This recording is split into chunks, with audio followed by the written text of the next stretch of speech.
திகட சக்கர செம்முகம் ஐந்துளான் சகட சக்கர தாமரை நாயகன் அகட சக்கர விண்மணி யாவுரை விகட சக்கரன் மெய்ப்பதம் போற்றுவோமே. நவக்கிரகங்களின் தந்தையான பிள்ளையாரை வணங்கியும் எனது குலதெய்வமான அகிலாண்ட நாயகி வராகி அம்மனின் அருளோடும் நிகழ்ச்சியை ஆரம்பிக்கின்றேன். வணக்கம் இனியவர்களே, உங்கள் ஜோதிடர் கண்ணன் பேசுகின்றேன். கடந்த 29 ஆண்டுகளுக்கு முன்னர் எனது ஜோதிட கலைக்கு அஸ்திவாரத்தை அமைத்து கொடுத்த எனது ஜோதிட ஆசான் காலம் சென்ற சாவை தம்பையா யோகநாதன் அவர்களது நல்லாசியுடனும் மற்றும் காலம் சென்ற எனது தந்தை தம்பு தர்மலிங்கம், தாயார் கனகம்மா தர்மலிங்கம் ஆகியோரது நல்லாசியுடனும் இந்த யூடியூப் இணையதள வாயிலாக எனது ஜோதிட பதிவுகளை உங்களுடன் பகிர்ந்து கொள்கின்றேன். இனியவர்களே, ஒரு ஜாதகருடைய பலனை கணிக்கும்போது 34% உங்களது ஜனன ஜாதகத்துக்கும் 33% மகாதிசை புத்தி இருப்புகளுக்கும் இறுதியாக 33% கோசார பலன்களையும் சேர்த்து கணிக்கும் போது மட்டும்தான் பலன்கள் சரியாக வரும் என்பது எனது கருத்தாகும். அன்பார்ந்த நேயர்களே, இன்றைய காலகட்டத்தில் உங்களது நேரத்தை வீணடிக்காத வண்ணம் மிகவும் ரத்தின சுருக்கமாக இந்த பதிவுகளை இங்கே தருகின்றேன். தமிழில் தரும் பதவிகளை தொடர்ந்து ஆங்கில மொழியிலும் நீங்கள் கேட்கலாம். Dear listeners and friends, if you are interested in the English version, please fast forward towards the end of this presentation. Thank you. சரி நேயர்களே, கடந்த மே மாதம் 1ஆம் தேதி இடபராசியில் நேர்கதையில் சஞ்சாரம் மேற்கொண்ட கோசார குரு பகவான் தற்போது இடபராசியில் எதிர்வரும் அக்டோபர் மாதம் 9ஆம் தேதி புதன்கிழமை அன்று வக்ரகதியில் செல்ல இருக்கின்றார். பின்னர் எதிர்வரும் 2025ஆம் ஆண்டு அடுத்த வருடம் பிப்ரவரி மாதம் 5ஆம் தேதி மீண்டும் அவர் நேர்கதையில் இயங்க ஆரம்பிப்பார் என்பது இங்கே குறிப்பிடத்தக்கதாகும். வக்கிரம் என்றால் இயல்பு நிலையில் ஏற்படுகின்ற ஒரு மாற்றம் என்று பொருள். வக்ரகதியில் இயற்கை சுபக்கிரமாகிய குருவான் பயணிக்கும் போது அவரது செயற்பாடுகளில் சற்று வித்தியாசங்கள் ஏற்படத்தான் செய்யும். அதாவது எதையும் பொறுமையாகவும் நிதானமாகவும் தான் தருவார். சரிநேயர்களே, இந்த பதிவு இடபராசி அன்பர்களுக்கானது. இடபராசிக்கு 8, 11 வீடுகளுக்கு அதிபதியாகிய குரு பகவான் முதலில் ஒரு நட்பு கிரகமே உங்கள் ராசிக்கு கிடையாது. அவர் ஒரு பாவி. அவர் தற்போது உங்களது ஜென்ம ராசியில் வக்ரகதி அடைய இருக்கின்றார். ஆனால் இதுவரை இதே ஜென்ம ராசியில் நேர்கதியில் பயணித்துக் கொண்டிருந்தவர் இந்த காலத்தில் ஒருவித நெருடலோடு தான் தன்னால் முடிந்த பலன்களை உங்களுக்கு இதுவரை வழங்கி கொண்டிருந்தார். அந்த நிலையில் தற்போது இந்த பாவியான குருவான் வக்ரகதி அடைவது நல்லது இல்லையா? இந்த குருவான் கிட்டத்தட்ட 4 மாதங்கள் வக்ரகதியில் செல்லும் போது பல விஷயங்களில் உங்களுக்கு நன்மைகள் இனி ஏற்பட வாய்ப்பிருக்கின்றது. முதலில் உங்கள் ஆயுள் ஸ்தானாதிபதியும் ராசிக்கு 8வது வீட்டின் அதிபதியுமாகிய குரு பகவான் உங்கள் ராசியில் வக்ரமடையும் போது உங்கள் ஆயுள் பலப்படும். அதாவது உங்கள் இடப ராசிக்கு பாவியாகிய குரு பகவான் தனது 8வது வீட்டுக்கு 6இல் மறைந்து பின்னர் வக்ரமாகின்றார். அதனால் அவர் நற்பலனை தருகின்ற அமைப்பில் அங்கே இருக்கின்றார். அதன் பிரகாரம் நீங்கள் கடந்து வந்த தேவையற்ற அசிங்கங்கள், அவமானங்கள் போன்றவற்றிலிருந்து நீங்கள் வெளியே வருவீர்கள்.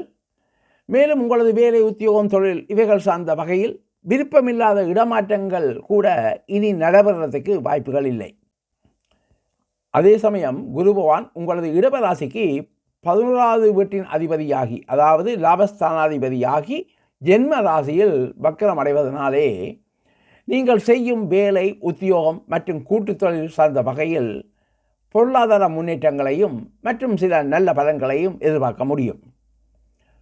முக்கியமாக உங்களது ஜனன ஜாதகத்தில் நீங்கள் பிறந்தபோது எழுதப்பட்ட அந்த ஜாதகத்தில் குருவான் வக்ரமாக இருப்பின் அல்லது உங்களுக்கு தற்போது குரு திசை அல்லது புத்தி நடப்பின் இத்தகைய பலன்கள் யாவும் உடனடியாகவே செயல்படும்.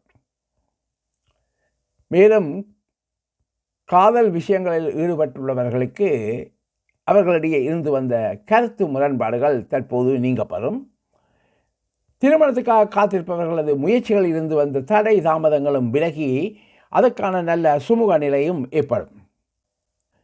அதோடு ஏற்கனவே திருமணமாகி குடும்பமாக வாழுகின்றவர்களுக்கு அவர்களது வாழ்க்கை துணையோடு இருந்து வந்த மனக்கசப்புகளும் நீங்கி சுமூகமான நிலை உண்டாக வாய்ப்பு இருக்கின்றது. இதே சமயம் கோச்சாரத்தில் உங்களது இடபராசிக்கு சனி பகவான் 10, ராகு 11, கேது 5 மற்றும் தற்போது குருவும் ஜென்ம ராசியில் வக்ரமாக இருக்கின்றார்கள். அதாவது வருடாந்த கிரகங்களாகிய இந்த 4ம் வக்ரகதியில் பயணிக்கிறார்கள் என்பது இங்கே நோக்கத்தக்கதாகும். இருப்பினும் நீங்கள் பயங்கொள்ள வேண்டிய அவசரம் ஒன்றும் கிடையாது. மேலும் உங்கள் சுய ஜாதகத்தில் குரு வக்ரமாக இருப்பின் அல்லது குருசை குருபுத்தி நடப்பின் நடக்கக்கூடிய பலன்கள் சகலதும் உடனடியாக செயல்படும் என்பதும் இங்கே குறிப்பிடத்தக்கது. அன்பர்களே, தற்போது உங்களிடம் பயந்து கொண்ட குருவானின் வக்ர பலன்கள் யாவும் கோசார பலன்கள் என்பதனை நினைவில் கொள்ளவும். இனிய தமிழ் நெஞ்சங்களே, தயவு செய்து சப்ஸ்கிரைப் பண்ணிக்கொள்ளுங்கள். லைக் பட்டனில் உள்ள ஆல் ஆப்ஷனை சூஸ் பண்ணி எனது இந்த முயற்சிக்கு உங்கள் ஆதரவை தருமாறு பணிவன்புடன் கேட்டுக்கொள்கின்றேன். மேலும் வாட்ஸ்அப்பில் என்னை தொடர்பு கொள்ள நீங்கள் அழைக்க வேண்டிய தொலைபேசி இலக்கம் 002474056644. சரி நேயர்களே, மீண்டும் எதிர்வரும் மார்ச் மாதம் நடைபெறவுள்ள கோசார சனியின் இடப்பெயர்ச்சியில் சந்திக்கும் வரை அன்பு வணக்கம் கூறி விடைபெறுவது நியூசிலாந்திலிருந்து உங்கள் ஆஸ்ட்ரோ கண்ணன். நன்றி, வணக்கம். My dear listeners, I can understand your precious time, and that's why I want to go straight away into the subject other than exaggerating it too much. Thanks for listening, and your comments are always welcome for me to improve myself. Okay, friends, today is a day for Rishabha Rashi people and about retrograde transit Jupiter, which is also known as Gochara Guru Vagrapechi.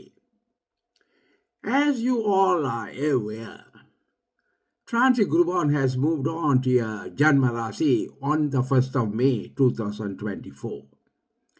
As Guru Bhavan, being an unfriendly planet for your Rishabha Rashi, has been offering some benefits through its aspects on the 5th house, 7th house, 9th house, despite being uncomfortable there. But currently, as Transit Guruban becomes retrograde mode, that is Vakra position, on the 9th of October this year, in your Janma Rasi itself, which is generally a good move, despite the things will happen slowly. So you need to be very patient and calm during this Vakra period, especially until 5th February 2025, that is next year. When the transit Vagra Guru Bhavan situated in your Janma Rasi, it will make you more active in all your actions and healthy as well. The duration will approximately 4 months. At the same time, Guru Bhavan will be aspecting your 5th, 7th, 9th houses respectively. So as Guru Bhavan being the 8th lord, when it is in the Vakra mode, you will still have long life, but need to be little careful about your existing health issues if you have any.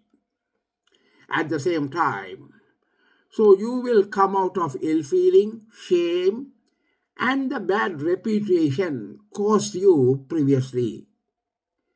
Whatever the problems such as work pressure, tension, and unwanted transfers you had previously at the workplace will also not happen hereafter.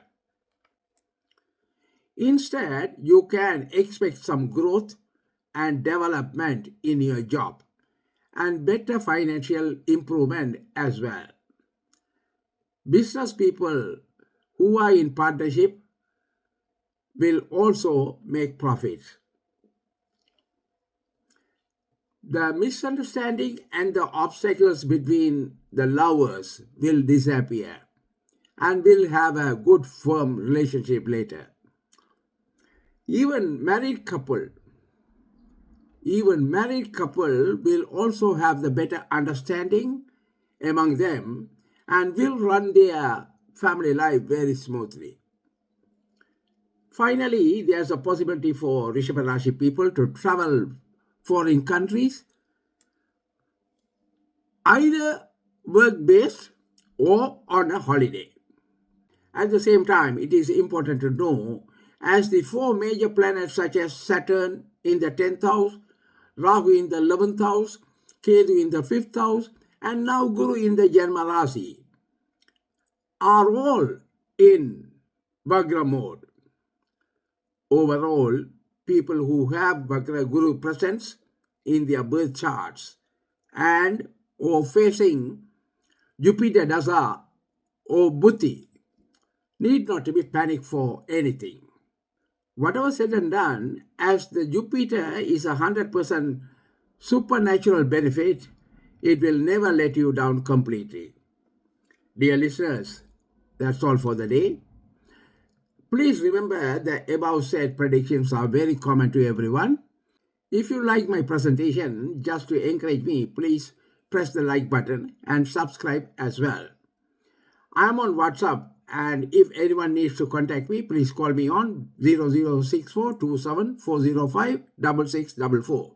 I repeat it, 006427405644.